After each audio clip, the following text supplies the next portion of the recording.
Hello friends, welcome back to our channel. Communist party of China July 1న దాని 100వ వార్షికోత్సవాన్ని జరుపుకుంటోంది.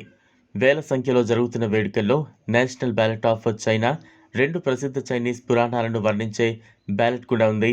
ఒకదానిలో యుగాంగ్ అనే 90 ఏళ్ల మూర్ఖుడు అనే వ్యక్తి 2 భారీ పర్వతాలను తొలగించి గ్రామస్తులకు అనుసంధానం కావడానికి మరియు వ్యవసాయం కింద భూమిని పెంచడానికి ఒక మార్గాన్ని సృష్టించే అసాధ్యమైన మిషన్ను సాధించాడు.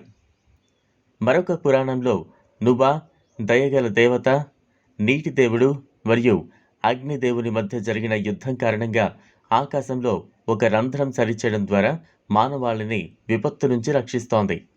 ఈ పురాణాలు లేదా పురాణాలను బంకులుగా కొట్టిపారేయకూడదు. వారు అన్ని సంస్కృతులు మరియు నాగరికతలలో ఉన్నారు మరియు నమ్మశక్యం కాని మిషన్లను సాధించడానికి లెక్కలేనన్ని తరాలను ప్రేరేపించారు.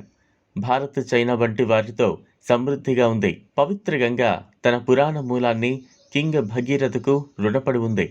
అతను స్వర్గం నుంచి భూమికి నదిని తీసుకురావడంలో శివుని సహాయాన్ని కోరడానికి 1000 సంవత్సరాలు తపస్సు చేశారని నమ్ముతారు. ఆర్థిక వృద్ధి, జాతీయ రక్షణ మరియు సాంకేతిక పరాక్రమంలో చైనా భారతదేశం కంటే చాలా ఎక్కువ ఆత్మనిర్భర్గా ఉంది. 1990లలో చైనా మొదటిసారిగా ఫ్యాక్టరీ ఆఫ్ ద వరల్డ్గా ఉద్భవించినప్పుడు భారతదేశంతో సహా దిగుమతి చేసుకునే దేశాలలో సాధారణ వ్యాఖ్య చైనా మాల్, సస్తా మాల్, ఖరాబ్ మాల్. అంటే చైనీస్ వస్తువులు ధరలో చౌకగా ఉంటాయి, నాణ్యతలో చౌకగా ఉంటాయి. కానీ చైనా గత 10-15 సంవత్సరాలలో తయారీ మరియు సేవలలో నాణ్యమైన నిచ్చెనను చాలా వేగంగా అధిరోహించింది. దాని ఎగుమతుల్లో ప్రధాన భాగం ఇప్పుడు హైటెక్ మరియు డబ్బుకు విలువగా ఉంది.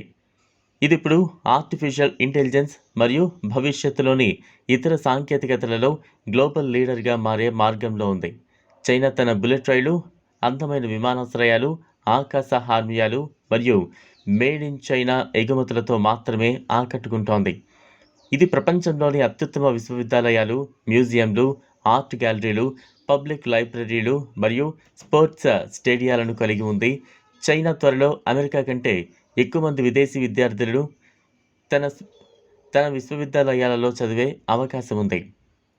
భారతదేశం కంటే సంస్కృతికి చాలా ఎక్కువ ఖర్చు చేస్తోంది.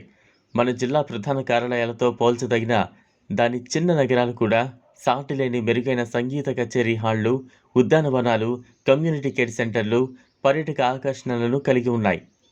ఆశ్చర్యపోనవసరం లేదు. 2019లో అంటే కరోనా వైరస్ మహమ్మారి వ్యాప్తి చెందడానికి ముందు భారతదేశం యొక్క 18 మిలియన్లతో పోలిస్తే చైనా 66 మిలియన్ల విదేశీ పర్యాటకులను ఆకర్షించింది.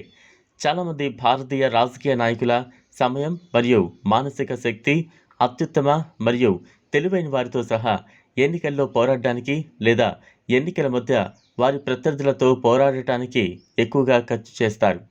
వారందరికీ ఇది నచ్చినందున వారు దీన్ని చేయవలసిన అవసరం లేదు. కానీ ఇది వారిపై విధించబడిన నిర్బంధ వ్యవస్థాగత అవసరం.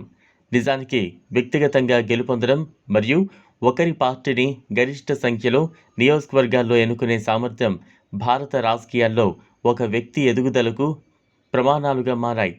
సహజంగానే డబ్బు బలం, మతపరమైన మరియు కుల భావాలను దోపిడీ చేయడం, ఓటర్లకు అసాధ్యమైన ప్రజాకర్షక వాగ్దానాలు మరియు మీడియాను తారుమారు చేయడం చాలామంది రాజకీయ నాయకులు వారి పార్టీల సాధన సమితిలో ప్రవేశిస్తాయి. చూసారు కదా ఫ్రెండ్స్, ఇది వాళ్ళ వీడియో. ఈ వీడియో కనుక మీకు నచ్చినట్లయితే లైక్ చేయండి, షేర్ చేయండి, ఛానల్ను సబ్స్క్రైబ్ చేసుకోండి. Thanks for watching.